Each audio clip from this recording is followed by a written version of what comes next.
Здравейте, аз съм Теодора Колева, по-позната като Teddy by Krankhike, организатор на спортни събития в планината. Днес ще ви покажа как си оправям раницата за планината, тъй като в неделя ще ходим до Полежан в Пирин.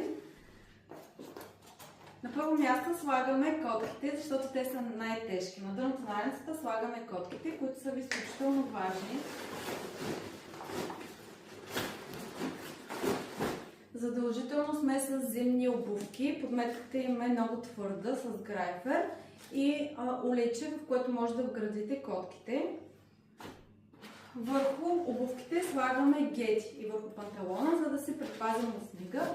И задължително си взимаме с нас щеки. Второто, което слагам, е аптечка. В следващото видео ще ви разкажа какво съдържа моята аптека. Дебели ръкавици, втори чифт ръкавици, които са по-тънки, мерино шапка, шапка с козирка, задължително батерия, тъй като в планината при минус 10 градуса телефона пада много бързо. И уормърки за крака и за ръце. Те са за еднократна употреба и когато почувствате студ, си ги слагайте. Слънцезащитен фактор 50. Късички. Задължително, независимо какъв е прехода за 2 часа, за 5, 6 или повече, си носим в раницата. Никога не излиза от раницата челникът, който трябва да знаете, че е зареден и да имате резервни батерии за него. Бъвче, което може да го ползвате за врата или да си го сложите на главата. Вода. Термос с топла напитка.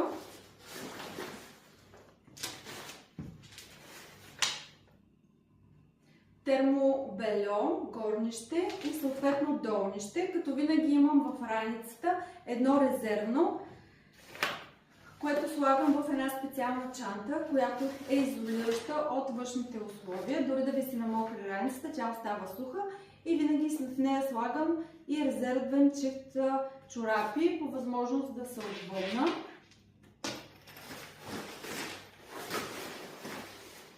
И слънчеви очила. Тези очилата е добре да бъдат 3 или 4 категория и добре да са извити в краищата, за да не влиза светлина отстрани. Панталон мембрана, който слагам върху